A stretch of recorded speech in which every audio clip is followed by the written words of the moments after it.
ጤና ይስጥልኝ ውድ ተመልካቾች ባለፉት 70 ዓመታት በምስራቅ ኤሲያ ውስጥ በኢኮኖሚ በጣም በፍጥነት በማደግ ላይ ያሉ ሀገሮች አሉ። ስማቸውም የኤሲያ ነብሮች ተብለው ይጠራሉ።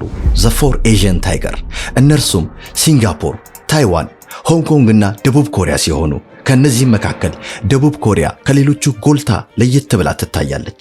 ይህች ሀገር ከሌሎች የመለየቷ ጉዳይ በዳበረ ኢኮኖሚያ ብቻ ሳይሆን እንዲያውቋት በሚያጓጉና በተጠበቁ ባህሎቿና እሴቶቿም ጭምር እንጂ።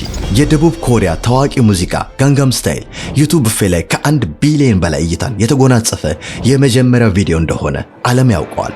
ስኩዊድ ጌም ከደቡብ ኮሪያ የመጣው የቲቪ ተከታታይ ፊልም ሲሆን በዓለም አቀፍ ደረጃ በብዛት ከሚታዩ የቴሌቪዥን ፕሮግራሞች አንዱ ለመሆን የቻለ ነው። ለዚህ ማሳያ ቢሆን የዓለማችን ቁጥር 1 ዩቲዩበር የሆነው ሚስተር ቢስት ከሰራቸው በርካታ የቪዲዮ ስራዎች መካከል ስለዚሁ ሾው የሰራው በበርካቶች ዘንዳ ተወዳጅ ሆኖለት ታይቷል። በተጨማሪም የደቡብ ኮሪያ ባንዶች እንደ BTS እና ብላክፒንክ ያሉ ዓለም አቀፍ ዝናን እያገኙ ነው። ከድራማዎች ከጊዜ ወደ ጊዜ ተወዳጅ እየሆኑ መጥተዋል። የደቡብ ኮሪያ ፊልሞች እንደ ኦልድ ቦይ እና ፓራሳይት ያሉ በዓለም አቀፍ ደረጃ አድናቆትና ታዋቂነት ዓለም አቀፍ ሽልማቶችንም ተቀዳጅተዋል። በተለይም ፓራሳይት የተሰኘው ፊልማቸው እንግሊዝኛ ቋንቋ መግባቢያው ባያደርግም እንኳ ተወዳጅነቱ እጅጉን ልቆ በምርጥ ፊልም ዘውግ ኦስካር በማሸነፍ ታሪክን ሰርቷል። And the Oscar goes to Parasite.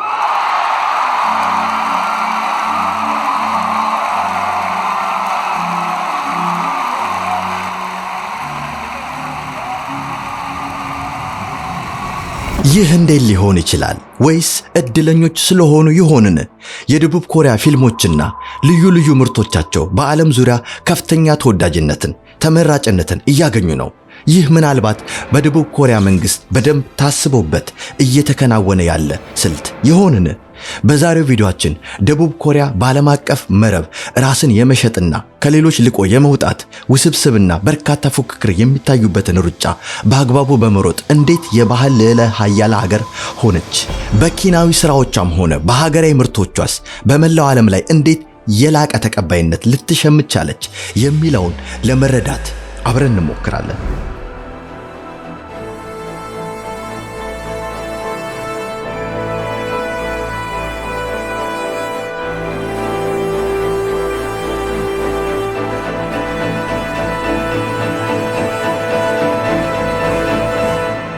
ታሪካችንን እንደ አውሮፓውያን አቆጣጠር ነሐሴ 15 ቀን 1945 እንጀምር። ያ ወቅት ጃፓን በይፋ እጅ የሰጠችበት ወሳኝ ጊዜ ነበረ። የሁለተኛው ዓለም ጦርነት ማብቂያ ምልክት ሊሆኑ የሚችሉ ጉልህ ክስተቶች የተስተናገዱበት። በዛ የዓለም አቀፍ ጦርነት ተሳትፎ ኖሯቸው ሽንፈትን ካስተናገዱት ሀገራት መካከል ጀርመን፣ ጣሊያንና ጃፓን ፊተኞቹ ሲሆኑ ኮሪያ ቀደም ሲል በጃፓን አገዛዝ ስር የነበረች በመሆኑ የጃፓንን ሽንፈት ተከትሎ እርሷም ነፃነቷን በይፋ አወጀች። ለዚህም ነው ነሐሴ 15 ቀን በሰሜኑም ሆነ በደቡብ ኮሪያ ምድር የብሔራዊ ነፃነት ቀን በመባል የሚታወቀው። በዛን ወቅት ሰሜኑና የደቡብ ኮሪያ መሬት አንድ እናት ሀገር ኮሪያ በሚል በአንድነት የቆሙበት ዘመን ነበረ። የሀገር ክፍፍሉ የተከሰተው ከሁለተኛው ዓለም ጦርነት በኋላ ነው። ሶቪየት ህብረትና ዩናይትድ ስቴትስ ሲስማሙና ኮሪያን በሁለት ክፍሎች ለመከፋፈል ሲወስኑ ከዛ ውሳኔ በኋላ የደቡብ ኮሪያ ምድር በአሜሪካ ትዕዛዝ ውስጥ ሲገባ ሰሜናዊ ኮሪያ ደግሞ በሶቪየት እዝ ስር ይመራ ጀመር። እቅዱ ሰሜንና ደቡብ ኮሪያ ለ5 ዓመታት በባላደራነት ስር ማድረግ፣ የኮሪያን እድገት ለመገምገም እንዲሁም የወደፊት ህይወታቸውን ለማስተካከል የመጨረሻ አማራጭ ተደርጎ ተወሰደ። የዚህ እቅድ ውስጥ ወይራ ከ5 ዓመት በኋላ ኮሪያን እንደ ገለልተኛ ሀገር አድርጎ ለመመስረት ያለመ የነበረ ቢሆንም ቅሉ እንዳለመታደል ሆኖ ግን ያ ሳይሳካ ቀረ። በዩናይትድ ስቴትስና በሶቪየት ህብረት መካከል ውጥረት ተባብሶ ቀጠልና የቀዝቃዛው ጦርነት ምልክት መታየት ጀመረ። እንደ አውሮፓውያን አቆጣጠር በ1948 የተባበሩት መንግስታት በሰሜን ኮሪያ ውስጥ ቁጥጥር የሚደረግበትን ምርጫ ለማድረግ ሙከራ ያደረጉ የነበረ ቢሆንም ግን ይሄም የማይቻል ሆኖ ተገኝቷል። በደቡብ የኮሪያ ምድር ላይ ግን ነገሩ የተለየ ቅርጽ ያዘ። ምርጫ ተካሄደ፣ አዲስ ህገ መንግስትም ሊጸድቅ ቻለ። የታሪካችን ገጽ ሲገለጥ እንደ አውሮፓውያን አቆጣጠር በነሐሴ 15 ቀን 1948 ላይ አዲስ ሊበራል የሆነና ዲሞክራሲያዊ የኮሪያ ሪፐብሊክ ሀገር ተወለደ። General of the Army Douglas MacArthur and Mrs. MacArthur to attend ceremonies first president of the new republic comprising 19 million of his countrymen in southern Korea. are still Soviet-dominated and voteless. The Korean flag is raised. በሚቀጥለው ወር ሰሜን ኮሪያ በአምባገነን አገዛዝ ስር የኮሚኒስት ሀገር ልትሆን ቻለች። ከሁለት ዓመታት በኋላ ማለትም እንደ አውሮፓውያን አቆጣጠር በ1950 ሰሜን ኮሪያ ሁለቱንም ኮሪያዎች በጦርነት አንድ ለማድረግ ሞከረች። ይሁንና ብዙውን ጊዜ በድንበርና በግጭት በተከፋፈለ ዓለም ውስጥ በሀገሮች መካከል ያለውን ጥልቅ ትስስር የሚያንጸባርቁ ከጂኦግራፊና ከታሪክ በላይ የሆኑ ሁነቶች አሉ። ከነዚህ ታሪክ ውስጥ አንዱ በኢትዮጵያና በደቡብ ኮሪያ መካከል የተፈጠረው አስደናቂ ትብብር ነበር። በጦርነት እሳት ውስጥ ወዳጅነት የተጋጉበት፣ የድፍረትና የጽናት ገድሎች የተከተቡበት ድንቅ ትስስሮች። እንደ አውሮፓውያን አቆጣጠር በ1950ዎቹ መጀመሪያ ላይ የኮሪያ ልሳነ ምድር በሁከትና ብጥብጥ ይታመስ ገባ። ማንነትን ለማስቀጠል እና የወደፊት ዕጣ ፈንታ ጋር ለመገጣጠም ሲባል መላው ኮሪያ ወደ ጦር ግንባር ተመመ። እናም ከጎናችን ቁሙ የሚል ጥሪ ደቡብ ኮሪያ ለዓለም አስተጋባች። ጩኸታን ሰምተው ጥሪውን ከተቀበሉ ሀገራት መካከል በታሪክና በባህል የበለጸገችዋ የሰው ዘር መነሻና የብዙ መዳረሻዎች ማማ የሆነችዋ ሀገራችን ኢትዮጵያ ፊተኛዋ ነበረች። እንዴት በብዙ ሺዎች ኪሎ ሜትር ርቀት ላይ ለምትገኝ አንዲት በጥይት አረር እየነደደች ያለች ሀገር አብሮ ለመዋደቅ ወጥቶ አደሮቹን ልትልክ ቻለች ካላችሁ፣ ሀገራችን ኢትዮጵያ ሀገራት ለነጻነት ሲሉ የሚከፍሉትን መስዋዕትነት ኖራበት ስለምታውቅና ከማናቸውም በላይ የነጻነትን ዋጋ ስለምትረዳ ምላሹ ሊሆን ይችላል። ይህ የነጻነት ተጋድሎና ጥማት ደግሞ ከኮሪያ ሕዝብና መንግስት ጋር በእጅጉ ያመሳስላታል። በአፄ ኃይለ ሥላሴ መሪነት ኢትዮጵያ የተባበሩት መንግስታት ድርጅት ጦርን በኮሪያ የሚደግፍ አንድ ቃኘው ሻለቃ ጦር ለመላክ ቆርጣ ተነሳች። In Addis Ababa, the Emperor Haile Selassie, Bishop of the Coptic Church, gives the troops special dispensation rations. 15 years ago, there were no uniforms when the tribesmen fought Mussolini's legions with spears, whilst their emperor appealed in vain to the League of Nations for international action against aggression, and sends her men to fight aggression in another land. And Ethiopia becomes the 14th United Nation fighting in Korea. ይህ ውሳኔ በቀላሉ የተወሰነ አልነበረም። ይህም የአባቶቻችን ድፍረታቸውንና ለዓለም አቀፉ የነጻነት መብት መከበር ያላቸውን ጽኑ እምነት የሚያሳይ ነበር። ጀግኖቹ የቀደሙት አባቶቻችን አናብስቱ የኢትዮጵያ ወታደሮች ወደ ኮሪያ ሲደርሱ ወታደራዊ ጥንካሬን ብቻ ሳይሆን የወንድማማችነትን መንፈስ ይዘው ነበር። በዛን ወቅት የኮሪያ ምድር በክረምቱ የአየር ንብረት እጅግ የሚፈተንበት ወቅት ቢሆንም የትኛውም ውጫዊና ውስጣዊ ግፊት ሳይቋቋማቸው ለወዳጅነት ሲሉ ተዋግተዋል። አጥንታቸውን እንደ ሴዮልና ቡሳን ባሉ ከተሞችና ቲቦና ሂል 600 በተሰኙ የውጊያ ተራራማ ቦታዎች ላይ ስጋቸውን ቆርሰው ደማቸውን አፍሰው አጥንታቸውን ስለ ነጻነት ሲሉ ከስክሰዋል። ከጦርነቱ ፍጻሜም በኋላ የቀጠሉና ለትውልድ መሻገር የቻሉ የርኅራኄና የደግነት ታሪኮች ተገለጡ። የቀደሙት እኛ ጀግኖች አባቶቻችን በአቀማመጥ በባህል እሴትም ሆነ በቆዳ ቀለም ፈጽሞ ከማይመሳሰላቸው የኮሪያ ሕዝብ ጋር ምግብና ሳቅን በንጹህ ልብ ተካፍለዋል። ከሞቀና ከደመቀ መንደራቸው እምቦቃቀላ ልጆቻቸውንና አቅፈው ያልጠገቧቸው ሚስቶቻቸውን ትተው በመትመም ውለታውን ለማይቆጥሩለት የሩቅ ሀገር ሰው ነፍሳቸውን ሳይሰስቱ በመስጠት የፍቅርን ማህተም በመላው ኮሪያ ልብ ላይ ሊያትሙ ችለዋል። ከቋንቋና ባህል ትስስር የዘለለና በየጊዜው በአዳዲስ ትውልዶች ሲዘከር የሚኖር ደማቅ አኩሪ ታሪክ ማሻገር ቻሉ። ዛሬ ላይ ሁለቱ ሀገራት በንግድ፣ በባህል፣ በትምህርትና የዲፕሎማሲ ዘርፍ የበለጸገ ወዳጅነትን በመፍጠር ይታወቃሉ። መለየትን በሚያጎላ ዓለም ውስጥ ለዓለም የተገለጠ የሁለቱ ሀገራት በፈተና ጊዜ አብሮ መቆም እውነተኛ ወዳጅነትን ወሰን እንደሌለውና ቋንቋና ባህል እንደማይበግረው ዓለምን ያስተማረ ድርጊት ሊሆን ችሏል። ይህ የሁለት የተራራቁ ሀገራት የሁለትዮሽ ታሪክ አንድ ሆነን ለተራራቅነው ለኛ ትልቅ ትምህርት የሚሰጥ እንደሆነ ይሰማኛል። ከላይ የጀመርነውን ታሪክ ስንቀጥል ኮሪያን ዋር ተብሎ የሚጠራው የኮሪያ ጦርነት ከ3 ዓመታት በኋላ አበቃ። In Korea, United Nations troops push on in the cautious advance against the communists.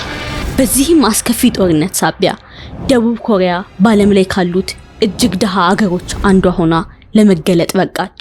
በጊዜው አጠቃላይ የሀገር ውስጥ ምርት እድገቷ በነፍስ ወከፍ ሲሰላ አሁን ላይ እጅግ ደሃ ተብለው ከሚጠቀሱት ሶማሊያና ሃይቲ በታች እንደሆነ ቁጥሮች ይናገራሉ። የደቡብ ኮሪያ ፕሬዝዳንት የነበሩት ሪ ሲንማን ከሀገሪቱ በተጋፈጠችው አስከፊ ድህነት የተነሳ አምባገነናዊ አቋም እንዲይዙ እድል ሰጣቸው።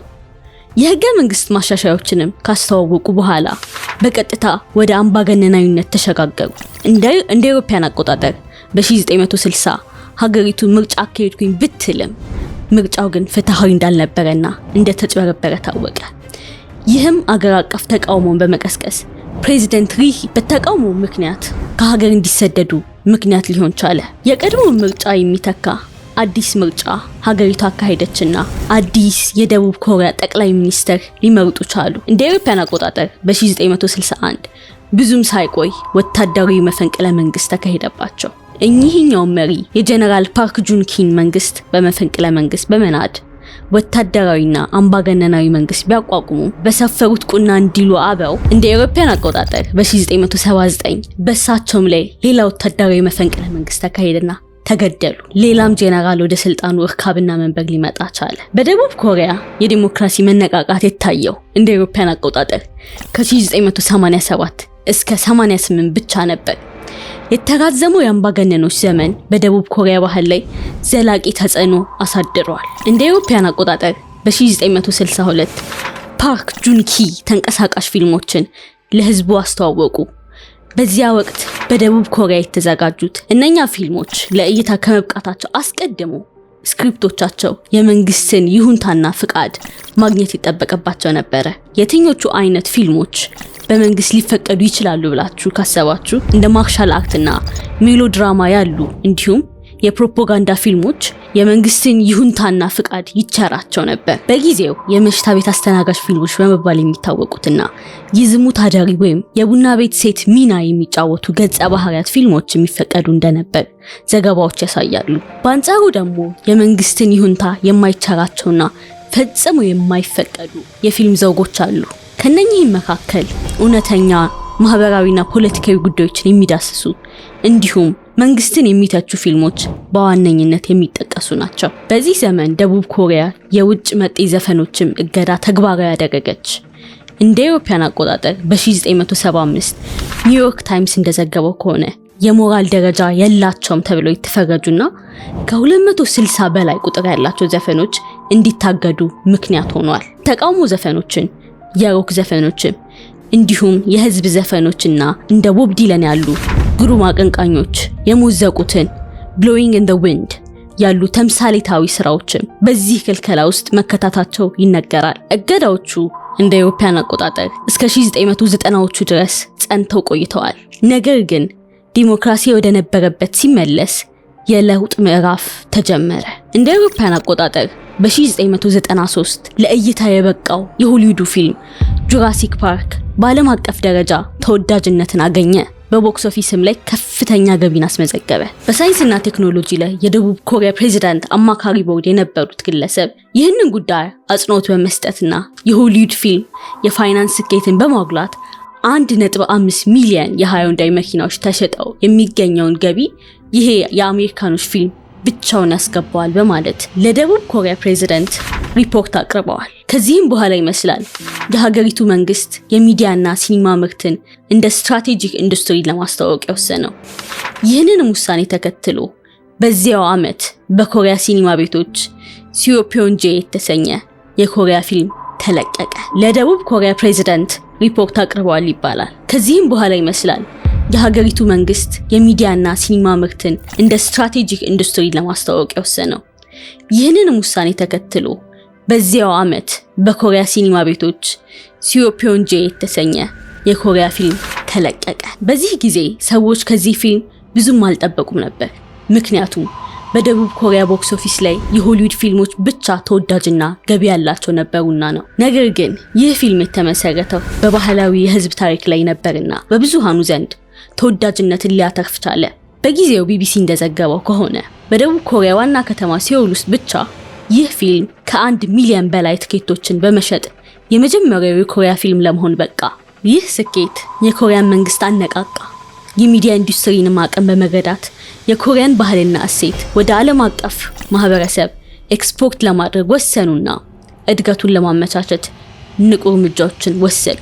ውድ ተመልካቾች እዚህ ጋር የኮሪያ መንግስት ኤክስፖርት ላይ ያለውን ትኩረት ለመረዳት የኮሪያን ኢኮኖሚ ግምት ውስጥ ማስገባት አስፈላጊ ነው። እንደምትመለከቱት ኔትወርክ ላቦራቶሪ በድረገጽ ጥንክሩ እንደጠቀሰው ከሆነ እንደ አውሮፓውያን አቆጣጠር በ1962 $104 የነበረው የሀገር ውስጥ ምርት እድገት ጂዲፒ በ1989 እስከ $5438 በነፍስ ወከፍ ከፍ በማለት 50 እጥፍ ለመጨመር ችሏል። ጄኔራል ፓርክ በመላው ሀገሪቱ የሚገኙ በርካታ የግል ባንኮችን ብሔራዊ አድርገዋል።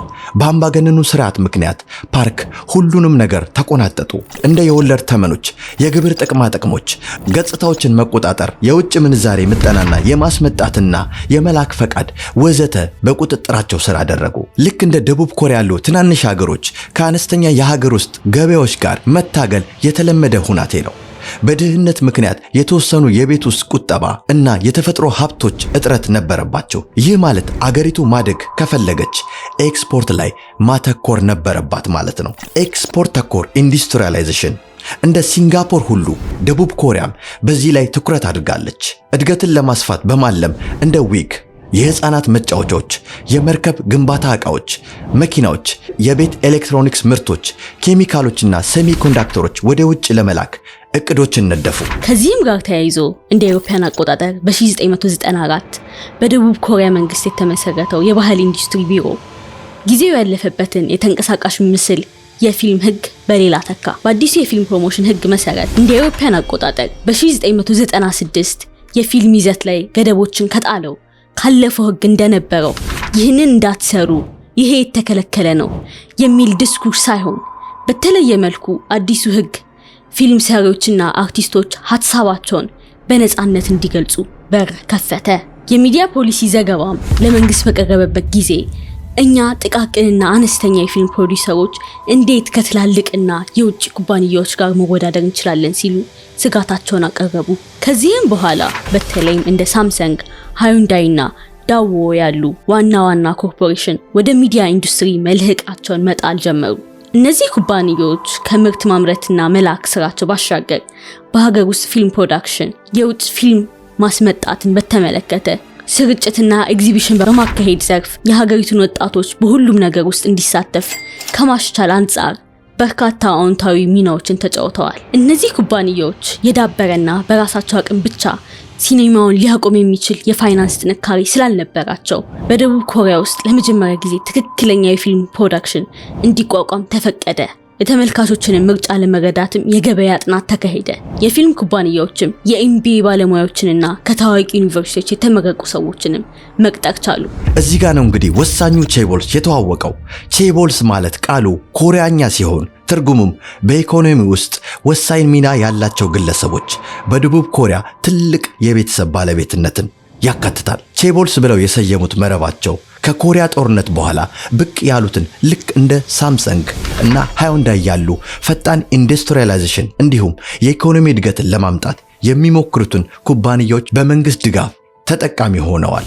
ቼቦልስ በቤተሰብ ባለቤትነት በተለያዩ የንግድ ፍላጎቶቻቸውና በኢኮኖሚ ላይ ባሳደሩት ከፍተኛ ተጽዕኖ ተለይተው ይታወቃሉ። ነገር ግን በግላይ አሰራሮች፣ በሙስናና በኢኮኖሚ ኃይል ክምችት ላይ ትችት ይሰነዘርባቸዋል። ስለዚህም በቼቦልስ ድጋፍ ትልቅ በጀት ያላቸው ብሎክበስተር ፊልሞች ተሰርተዋል። ልክ እንደ ሽሪ እንደተሰኘው ፊልም ማለት ነው። ይህ ፊልም የመጀመሪያው የሆሊውድ መልክ ያለው ሲሆን ትልቅ በጀት የተበጀተለት አስደማሚ ሱፐር ሂት የሆነ ግሩም ፊልም ነው። ይህ ሜሎድራማቲክ አክሽን ዘውግ ያለው ፊልም የሆሊውድ ቀመስ ለዛዎች ቢኖሩትም ይዘቱ ግን የኮሪያ ተመልካቾች እንዲረዳው በራሳቸው ታሪክ ላይ ተመርኩዘው የከሸኑት ፊልም ነው። የሚገርመው ይህንን ፊልም አዘጋጅቶ ያቀረበው የሳምሰንግ ኩባንያ ሲሆን ትርፋቸው 2.4 ቢሊዮን የኮሪያ ወን ነበር። በተለቀቀበት ዓመት ታይታኒክ ፊልም ለሲኒማ ሸራ እይታ የበቃበት ዘመን ቢሆንም ቅሉ ይህ ፊልም ትርፉ በደቡብ ኮሪያ ውስጥ ከሚገኘው ገቢ በወቅቱ እጅግ ከፍተኛ ገቢ ያስመዘገበ አነጋጋሪ ፊልም ለመሆን በቃ። የነዚህ ፊልም ስኬት በኮሪያውያን ዘንድ የፊልም ፍላጎቶቻቸው እንዲጨምር አድርጓል። ፊልሞቻቸው በዓለም አቀፍ ደረጃ ለማሳየትና የሀገራቸውን ሲኒማ ለማሳደግ የተለያዩ የፊልም ፕሮዳክሽን ኩባንያዎች ተነቃቁ። ሆኖም ግን እንደ አውሮፓውያን አቆጣጠር በ1997 በደቡብ ኮሪያ ከፍተኛ የኢኮኖሚ ቀውስ ተከሰተ። የእስያ የፋይናንስ ቀውስ በመባል ይታወቃል። Global markets worried that other Asian countries might have similar hidden flaws. የዚህም ቀውስ ዳፋ ከደረሳቸው ሀገራት መካከል ታይላንድ፣ ኢንዶኔዥያ እና ደቡብ ኮሪያ ዋነኞቹ ነበሩ። IMF እነዚህን ሀገሮች ለመርዳት ገባ። ነገር ግን ሁላችንም እንደምናውቀው IMF አሁን ሀገራችን ላይ እንዳመጣው ብዙ አስገዳጅ ህጎች ነበሩትና ለኮሪያ ቀውስ ሁነኛ መፍትሄ መሆን አልቻለም። ቴቦል እና ክሮኒ ካፒታሊዝም ተጠያቂ ነበሩ። የኢኮኖሚ ቀውሱ ህገወጥ የውስጥ ንግድን አጋልጧል። የግብር ስወራና ቀጥተኛ ያልሆነ የባለቤትነትን አሰራሮች መኖራቸውንም IMF አጣርቶ ለደቡብ ኮሪያ መንግስት ተናግሯል። የIMFን እርዳታ ከማግኘታቸው በፊት እነዚህን ችግሮች መፍታት እንደሚያስፈልጋቸውና በምላሹም የደቡብ ኮሪያ መንግስት ቴቦልስን በተመለከተ 8 አዳዲስ ህጎችን አስተዋወቀ። ከጸደቁትም ህጎች መካከል አንድ ህግ ይህንን ይደነግጋል። እነዚህ ትልልቅ የቤተሰብ ባለቤትነት ያላቸው የግል ንግዶች ወደ ሁሉም የንግድ ዘርፎች እንዲገቡ መፍቀድ የለበትም የሚል ሲሆን በዋና ዋና ክፍሎቻቸው ላይ ብቻ ማተኮር አለባቸው። ለዚህም ነው እንደ ሳምሰንግ እና ሃዩንዳይ ያሉ ኩባንያዎች አሁንም በፊልም ፕሮዳክሽን ስራ ላይ እጃቸውን የማያስገቡት። በአዲሱ ህግ ምክንያት ቴቦልስ ከፊልም ፕሮዳክሽን ስራ ተገለለ። ይህ እድል ለአዲስ ቢዝነስ ውስጥ ለሚገቡ ሰዎች መንገዱን ጠርጓል። የፋይናንሻል ቀውሱ በኮሪያ ኢኮኖሚ ላይ ጎጂ ተጽዕኖ ብቻ ያሳደረ አልነበረም፣ እንዲሁም የኮሪያን ዓለም አቀፋዊ ግንዛቤም የጎዳ ነበር። ከዚህ በኋላ የኮሪያ ፕሬዝዳንት ኪም ዴጁንግ እውቅና እንደሰጡት ከሆነ የባህል እምቅ አቅም የኢኮኖሚ ማገገሚያ ብቻ አይደለም፣ ነገር ግን የሀገሪቱን መልካም ስም ለመገንባትም ጭምር እድል እንደሚሰጥ ተገነዘቡ። ኪም ዴጁንግ በደቡብ ኮሪያ አሁንም ላይ በጣም የተከበሩ ሰው ናቸው። ብዙ ጊዜ የባህል ፕሬዝዳንት ተብለው ይጠራሉ። በእሳቸውና በተተኪያቸው ሮህ ሙ ህዩን ምክንያት ነበር በደቡብ ኮሪያ የባህል አብዮት የተጀመረው። ውድ ተመልካቾች፣ በነገራችን ላይ ኪም ዴጁንግ ብቸኛ የኮሪያ የኖቤል ሽልማት አሸናፊ ናቸው።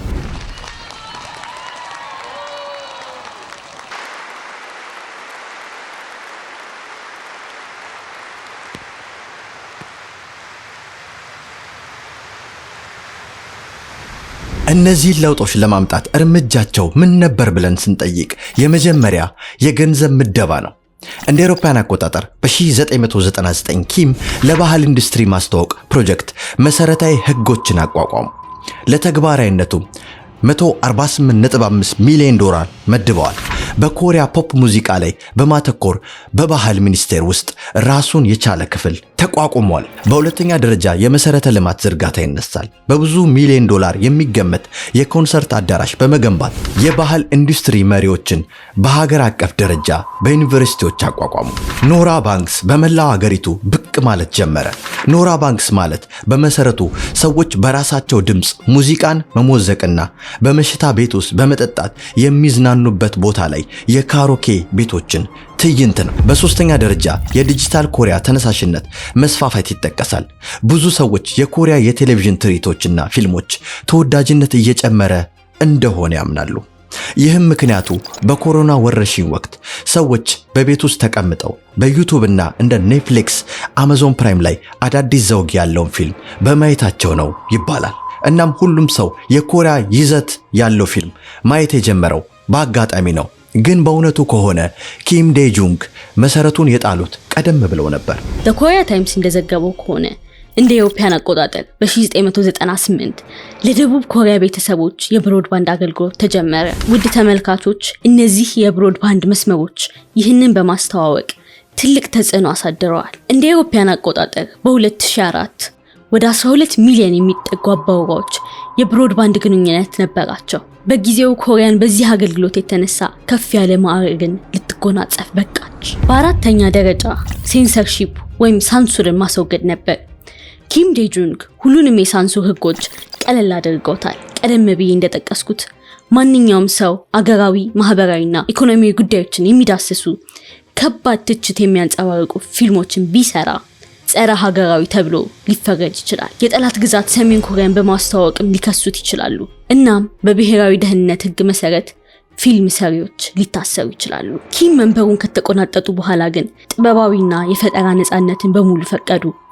የቦርዱን ግምገማ ማቋረጡ በዚህም ፊልም ሰሪዎች የሚያጋጥሟቸውን ተግዳሮቶች በግልጽ እንዲከትቡና እንዲያሳዩ አስችሏቸዋል። ለዚህም ነው እንደ ፓራሳይት ያሉ ግሩም ፊልሞች በዓለም ዙሪያ ከፍተኛ ተወዳጅነትን ያገኙት። ፓራሳይት በካንስ ፊልም ፌስቲቫል ላይ የምርጥ ፊልም ሽልማትን ዘርፍ አሸንፏል። እናም በምርጥ ፊልም ዘውግ ኦስካርን በማሸነፍ የመጀመሪያው እንግሊዘኛ ያልሆነ ፊልም ሆኗል። ይህ ፊልም ለምን ነው የተወደደው ብለን ከጠየቅን መልሱ የሚሆነው የደቡብ ኮሪያ ከፍተኛ የኑሮ ደረጃ ልዩነት የሚያሳይና በኮሪያ ውስጥ በድሆችና በሀብታሞች መካከል ያለውን ማህበራዊ ልዩነት ያንጸባረቀ በመሆኑ ሳቢያ ነው። በዚህ ፊልም ዳይሬክተር ቦንግ ጁንሆ ብሔርን ሰድበዋል ብለው የከሰሰ ማንም አካል አልነበረም። እንደውም የደቡብ ኮሪያ ፕሬዝዳንት ሙን ጄኢን በትክክል የኮሪያን ታሪክ እንደሆነ በመግለጽ ፊልሙን ሲያወድሱት ተሰምተዋል። በኮሪያ ውስጥም በርካታ ሰዎች የፊልሙን ዓለም አቀፍ ስኬት አክብረዋል እና ለታዋቂነቱ ዋነኞቹ ምክንያት ይህ ነው። በፊልም ውስጥ የተገለጹ እውነተኛ ጉዳዮች ለኮሪያውያን ብቻ አይደሉም። በዓለም ዙሪያ ያሉ ሰዎች እነዚህን ታሪኮች ጋር ሊዛመዱ ሊቆራኙ ይችላሉና ድህነት፣ ስራ አጥነት፣ ወንጀልና የጾታ ልዩነት መድሎ፣ እነዚህ ጉዳዮች ለኮሪያን ብቻ የተለዩ አይደሉም። እነዚህ በሌሎች ሀገሮች ውስጥም በግልጽ ይታያሉ። በስሜት ደረጃም በዓለም ዙሪያ ካሉ ሰዎች ጋር ይቆራኛሉ። ታሪካችንን የኋሊት አጥንጥንን ስንመለስ የምንደርሰው እንደ አውሮፓውያን አቆጣጠር በ1990ዎቹ ላይ ነው። በወቅቱ በኮሪያ 386 ትውልድ በመባል የሚታወቅ አንድ ትውልድ ተፈጠረ። ይህም ትውልድ በ1960ዎቹ ውስጥ የተወለዱና በ1980ዎቹ ገደማ በሀገሪቱ የዲሞክራሲ ንቅናቄ ውስጥ የነቃ የፖለቲካ ተሳትፎ የነበራቸው ሰዎች ናቸው። እንደ አውሮፓውያን አቆጣጠር በ1990ዎቹ መጀመሪያ አካባቢ ነበር። ይህ ትውልድ ወደ 30ዎቹ ዕድሜ ክልል ውስጥ ሳሉ ወደ ውጭ ሀገር የመሄድ እድል በማግኘት የመጀመሪያ ትውልድ ለመሆን ቻሉ። እስከዚህ ወቅት ድረስ ለኮሪያውያን ዜጎች ወደ ውጭ ሀገር ለቱሪዝም እንዳይሄዱ የተከለከሉበት የውጭ ጉዞ የተገደበበት ጊዜ ነበር። ይህ የሆነበት ምክንያት መንግስት የውጭ ምንዛሪ መሟጠጡ አሳስቦት ነው ይባላል። ይሁን እንጂ ኢኮኖሚው እየተሻሻለ ሲሄድና ነፃ ከወጡ በኋላ እነዚህ ገደቦች ሙሉ በሙሉ ተነስተዋል። 386 ትውልድ በመባል የሚታወቁትን ወደ ውጭ ሀገር እንዲሄዱ በመፍቀድ በውጭ ሀገር የፊልም ትምህርት ቤቶች በመማር በጉዞ ላይ ያሉ በህይወትና በፊልም ስራ ላይ አዳዲስ አመለካከቶችን ለመቅሰም እድልን አገኙ። ከነዚህ ትውልድ ብዙዎቹ ታዋቂ የፊልም ዳይሬክተር ለመሆንም በቅተዋል። በማህበራዊ ጉዳዮች ላይ ፊልሞችን በመስራት ላይ ያተኮሩ እንደ ቦንግ ጁንሆ እና ኪም ኪዱክ ያሉ ግራ ዘመም ዳይሬክተሮችን በምሳሌነት ልናነሳ እንችላለን። ስለ ኮሪያ ፊልሞች ካነሳን አይቀር ፓራሳይትን ብቻ ጠቅሰን ማቆም አይቻለንም። አስደናቂ ከሆኑ የሀገሪቱ ፊልሞች መካከል ኦክጃና ስኖፒየር ሲሆኑ እነዚህ በካፒታሊዝም ላይ ወሳኝ ሂስን የሚያሳዩ የፊልም ዘውግ ያላቸው የጥበብ ስራዎች ናቸው። በሌላ በኩል የኪም ኪዱክ ፊልም ፒታ እጅግ ግሩም ሸግዬ ፊልም ነው። በቬነስ ፊልም ፌስቲቫል ላይ ጎልደን ላይን የተባለ የመወዳደሪያ ፊልም ዘውግን አሸንፏል። በዛን ወቅት በዓለም አቀፍ ደረጃ በጣም ታዋቂ የኮሪያ ፊልም የነበረው በፓርክ ቻንግ-ውክ የተሰራው ኦልድ ቦይ የተሰኘው ፊልም ሲሆን ይሄ ፊልም ጭካኔ የተሞላበት የበቀል ድራማ ፊልም ነው። በህንድ ውስጥ ይፋዊ ባልሆነ መልኩ በድጋሚ ቦሊውዶች ኮርጀው ዚንዳ በሚል ርዕስ ሰርተው ለተመልካች ሊያቀርቡት የበቃ ተወዳጅ ታሪክ ያለው ነው። ይህም ብቻ ሳይሆን ሆሊውድ ራሱ ፊልሙን እንደገና ኦልድ ቦይ በሚል በተመሳሳይ ማዕረግ ሰርቷል። ዳርክ ትሪለር በኮሪያ ውስጥ በጣም ታዋቂ ፊልም የሆነበት ዘመን ነበርና የቦሊውድ ፊልም ኤክ ቪለን ዲያብሎስን አየው በተባለው የኮሪያ ፊልም ተመስጠው የሰሩት ፊልም ነው። የቦሊውድ ፊልም መርደር 2 ከኮሪያው ፊልም ዘ ቼዘር ከተባለው የተኮረጀ ነው። ዘ አውትሎስ ፊልም ራዴ ኤንድ ሞስት ዋንትድ ባይ ብለው ቦሊውዶች ኮርጀው የሰሩት ፊልም ነው። በወቅቱ የኮሪያ ፊልም ኢንዱስትሪ መሆን የፈለገው ነገር ዳርክ ትሪለር ብቻ እንደሚያመርት የተዛባ አመለካከት አሊያም ታርጋ እንዲወጣለት አልፈለገም። ስለዚህ የኮሪያ ፊልም ኢንዱስትሪ የተለያዩ የፍቅርና እጹብ ድንቅ ፊልሞችን አስተዋወቀ። እንደ አውሮፓውያን አቆጣጠር በ2000 ለእይታ የበቃው ኤልማሬን የተሰኘውን ፊልም ጨምሮ በሆሊውድ ውስጥ ዘ ሌክ ሃውስ ተብሎ እንደገና የተሰራው የመጀመሪያው የኮሪያ ፊልም ነበር። በድራማዎች መስክ ከተነጋገርን የመጀመሪያው ስኬታማ የኮሪያ ድራማ ፍቅር ምንድን ነው What is Love የተሰኘው የጥበብ ስራ ነው። በይፋ ወደ ቻይና የተላከ የመጀመሪያው የቴሌቪዥን ፕሮግራም በመሆን ትልቅ ምዕራፍ አስመዝግቧል። እንደ አውሮፓውያን አቆጣጠር በ1997 በቻይና ማዕከላዊ ቴሌቪዥን ጣቢያ ተለቀቀ። ብዙዎቹ ይህንን የሃሊዩ የመጀመሪያ ምልክት አድርገው ይመለከቱታል። ሃልዩ ማለት የኮሪያ ቃል ሲሆን ትርጉሙ ማዕበል ማለት ነው። ይህ የኮሪያ ማዕበል ባለፉት 10 ዓመታት ውስጥ እየበረታ መጥቷል። Hallyu, also known as the Korean wave. K-wave, the Korean wave. የኮሪያ ድራማ ፊልም በስኩዊድ ጌም ምክንያት ከፍተኛ ደረጃ ላይ ደርሷል። በኔትፍሊክስ ላይም በጣም የታየ ከሚባሉት ሾው ቀዳሚ ሆኖም ተመዝግቦለታል።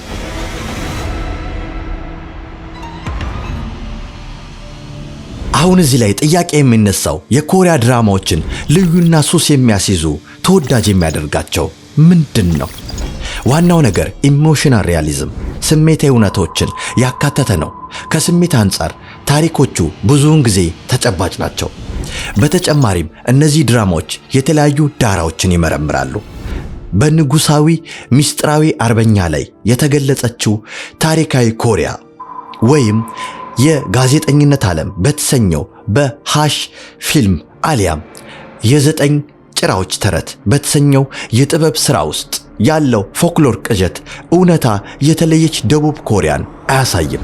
ሶስተኛ ኬድራማዎች በእይታ እጅግ ማራኪ ናቸው እና አራተኛ አሳታፊ ታሪኮችን በመስራት የጸሐፊዎቹ ፈጠራ ትልቅ ተጽዕኖ አለው። ከኮሪያ ብሮድካስቲንግ ጸሐፊዎች ህብረት በተገኘው መረጃ መሰረት 94.6% የኬድራማ ስክሪን ራይተርስ በጾታ ሴቶች መሆናቸውን ስታውቁ ትገረማላችሁ። ሙዚቃን በተመለከተ የቅኝ ግዛት ሂደታቸው አካል ጃፓን ስለነበረች የእነርሱ ይዘት ያላቸው ሙዚቃዎችን ያዘወትሩ ነበር። ቀደም ሲል እገዳ ከሚጣልባቸው የኪነት ስራዎች መካከል ይመደብ የነበረ ቢሆንም ኪም በጃፓንና በደቡብ ኮሪያ መካከል ያለውን ግንኙነት ለማሻሻል እገዳውን በማንሳት ትልቅ ሚና ተጫውተዋል። ይህ ሁነት በደቡብ ኮሪያ ውስጥ ጄ-ፖፕ በመባል የሚታወቁትን የጃፓን ፖፕ ዘፈኖች ለማዋለድ የቻለ ነው። ኤችኦቲ ከመጀመሪያዎቹ የኮሪያ ልጅ ትውልድ ባንዶች አንዱ ነበር። እንደ አውሮፓውያን አቆጣጠር በ1996 የመጀመሪያ አልበማቸው ሁሉንም አይነት ሁከት እንጠላለን We Hate All Kind of Violence የሚሰኘው 15 ሚሊዮን ቅጂዎች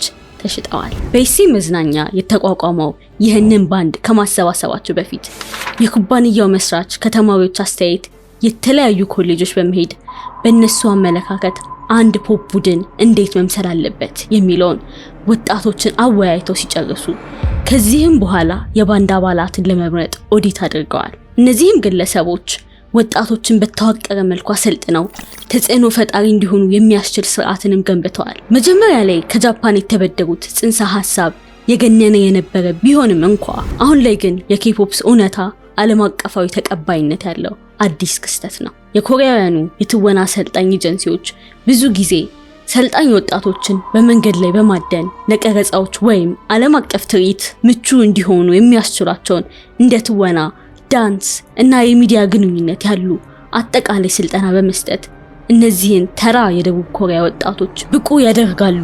የሚገርመው ኩባንያው የወጣቶቹን የመድረክ ስብዕናቸውንና የአድናቂነታቸውን መስተጋብር ይወስናል። አንዳንድ ሰዎች ይህንን ስርዓት ይወቅሳሉ። የእነዚህን የሙዚቃ ኩባንያዎችን እንቅስቃሴና ተግባር ከፋብሪካዎች ጋር ያወዳድሩታል። ከሰልጣኙ ኮንትራቶች ጋር እያነጻጸሩ ይሄ ማዘመናዊ ባርነት ነው እያሉ ይተቹታል። ይሁን እንጂ አንዳንድ ሰዎች ስርዓቱን ይከላከሉለታል። ምክንያቱም እያንዳንዱ ሰው በችሎታውና በመልካቸው ላይ ተመስርቶ ተወዳጅ ለመሆን እድል ይሰጣል ብለው ያምናሉና። በተመሳሳይ መልኩ በአንድ ወቅት በመላው ዓለም ላይ ተወዳጅነትን አትርፎ የነበረው የፒኤስዋይ ገንገም ስታይል የኮሪያ ዘፈን ነበር። ከእንግሊዝኛ ቃላት ጋር በማዋሃድ የሚስም ዜማና አስደሳች ዳንስ ስቴፕ እንደነበረው ይታወቃል። ትዝ ይላችሁ ከሆነ በዚህ ሙዚቃ ተጽዕኖ ምች የተመታው ከያኒ ቢኒያም ዳና በእኛ ስታይል ብሎ ይህንን ሙዚቃ መስራቱ የሚታወስ ነው። ማሲንቆ ፕሮዳክሽን ያራዳ ልጅም የሸዋየን ብንዝናና ባኛ ስታይል ከላካየለ ሆፕ ሆፕ ሆፕ እንዲህ ነው የኛ ስታይል። ወደ ደቡብ ኮሪያ ስንመለስ በእነዚህ ምክንያቶች ጥምረት የተነሳ ዘፈኑ በጣም ተወዳጅ እየሆነ ቀጠለ። እንደ አውሮፓውያን አቆጣጠር በታህሳስ ወር 2012 ይህ ሙዚቃ 1 ቢሊዮን እይታዎች ላይ በመድረስ የመጀመሪያው የዩቲዩብ ብፌ ቪዲዮ ሆኖ ክብረ ወሰኑ በታሪክ መዝገብ ላይ ተከትቦለታል። ከዚህ በኋላ ብዙ የኮሪያ ዘፈኖች ይህን ሂደት ተጠቅመዋል። አብዛኛው ግጥም በኮሪያኛ ልሳን ሲሆን ነገር ግን ወሳኙ ስንኝ ሆን ብለው በእንግሊዝኛ ያደርጉታል። ይህም ዘፈኖቹ እንደኛ ያሉ በመላው ዓለም ላይ የሚገኙ የኮሪያ ዜጋ ያልሆኑትን ሰዎች እንዲማርኩ አስችሏቸዋል። ዛሬ ላይ እንደ BTS እና ብላክፒንክ ያሉ ባንዶች ይህንን ስትራቴጂ ነው የሚከተሉት። BTS የሙዚቃ ቡድን 7 ወንድ አባላት ያሉት ባንድ ሲሆን እነዚህ አርቲስቶች የአሜሪካን የቀድሞውን ፕሬዝዳንት ጆ ባይደንን ማግኘታቸውን የመሰሉ ክንዋኔዎችን አሳክተዋል። በተባበሩት መንግስታት ጠቅላላ ጉባኤ አፈጻጸም አዳራሽ ላይም ሙዚቃቸውን ሞዝቀዋል። እናም ዳይናማይት የተሰኘውን ዘፈናቸውን የመጀመሪያው የኬፖፕ ሙዚቃ እንዲሆን በማድረግ በስፖቲፋይ መተግበሪያ ላይ 1 ቢሊዮን ጅራቶችን ለመድረስ አስችሏቸዋል። የBTS ባንድ ደጋፊዎች አሊያም አድናቂዎች ራሳቸውን ቤዝ BTS አርሚ ብለው ሰይመውታል። ሌላኛው ብላክፒንክ የተሰኘው ባንድ 4 አባላት ያሉት የሴቶች ባንድ ነው። ይህም የሙዚቃ ቡድን እንዲሁ ከፍተኛ ተወዳጅነትን አግኝቷል። አድናቂዎቻቸው ራሳቸውን ብሊንክስ ብለው ሰይመዋል። እነዚህም ሁሉ ነገሮች ለደቡብ ኮሪያ ዓለም አቀፍ ተቀባይነት የአንበሳውን ድርሻ የሚወስዱ ናቸው። ዛሬ ላይ ደቡብ ኮሪያ የባህል ልዕል ሀያል ሀገር ነች። ይህም የኮሪያን ኢኮኖሚ ብቻ አይደለም የሚጠቅመው፣ የኮሪያን ቱሪዝምንም ያሳድጋል። ውድ ተመልካቾቻችን የዚህ ጥናታዊ መሰናዶ ዓላማ የኮሪያን ልሳን አጠቃላይ ውጣ ውረድ ለማስቃኘት የታለመ እንዳልሆነ መቼም ትረዱታላችሁ ብዬ አምናለሁ። በእኛው ሀገር ላይ የሚስተዋሉ ቀውሶችንና ጎጂ አስተዳደርና ጠርናፊ ህገ ደንቦችን በመቃኘትና በማሻሻል የተሻለች ሀገር መገንባት እንድንችል ዘንዳ ሐሳብ ቢያዋጣ በሚል ቀና ልብ የተሰነደ ስራ ነው።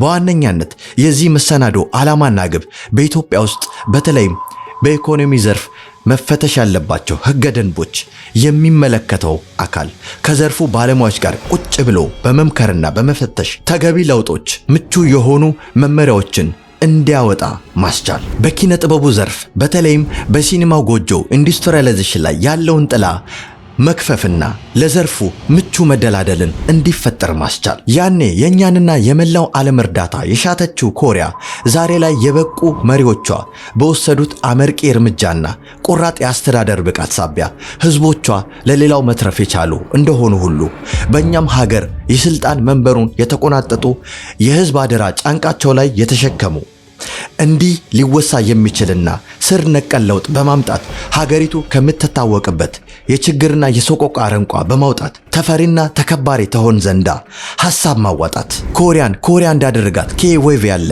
ኢትዮጵያዊ ማዕበል ማነሳሳት፣ ከኮሪያውያኑ ተሞክሮ በመውሰድ እምቅ የዘውጉ ታሪኮቻችንና መስህቦቻችንን በፊልሙ ሙያ ከሸነን ለዓለም አቀፍ ማህበረሰብ ተወዳጅነት እንድትሆን ማስቻል ዓላማ ያደረገ ነው። ትላንት ለባዕዳን ነፃነት ደም ያፈሰሱ ወገኖች ዛሬ እርስ በርስ ደም የሚቃቡባት ኢትዮጵያን የነገ መገለጫ የመቀየርና የማስተካከል ኃላፊነቱ የኛ የልጆቿ ነው። እኛ እንዳደረግነው ሁሉ ለውስጣዊ ነፃነት አንድነታችን ሻለቃ ባታሊዮን የሚልኩልን የውጭ አካላት መጠበቁ ሞኝነት ነው። ሁሉም የዚች ሀገር ውለታ ያለበት የአራቱ አቅጣጫ ማህበረሰብ ለሰላሟና ለአንድነቷ ማድረግ የሚችለውን አንዳች እንኳን እንዳለ ባይሰማው ልክ እንደ ምድሯና መሬቷ እሱም ሌላውን በመቻልና በመሸከም ውለቷን ሊመልስ ይገባል እንላለን። ቡና ተቆልቶ ማሽተት ለለመደው ደጉ የሀገሬ ሰው የባሩድ ሽታ እስከ መቼ እናቡንለት?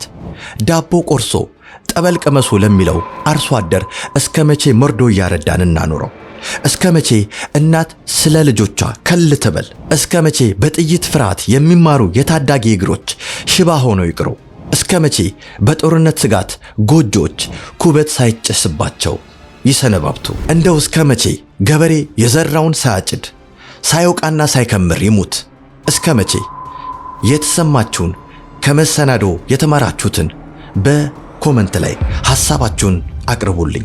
በዚህ ዝግጅት ላይ አብራኝ የተሳተፈችውን ወጣት ርብቃ ነሲቡን እጅግ ከልብ አመሰግናለሁ። እስከዚህ ድረስ ስለተከታተላችሁን እናንተንም እጅግ በጣም አመሰግናለሁ። እስከ ሳምንት፣ መልካም ሳምንት።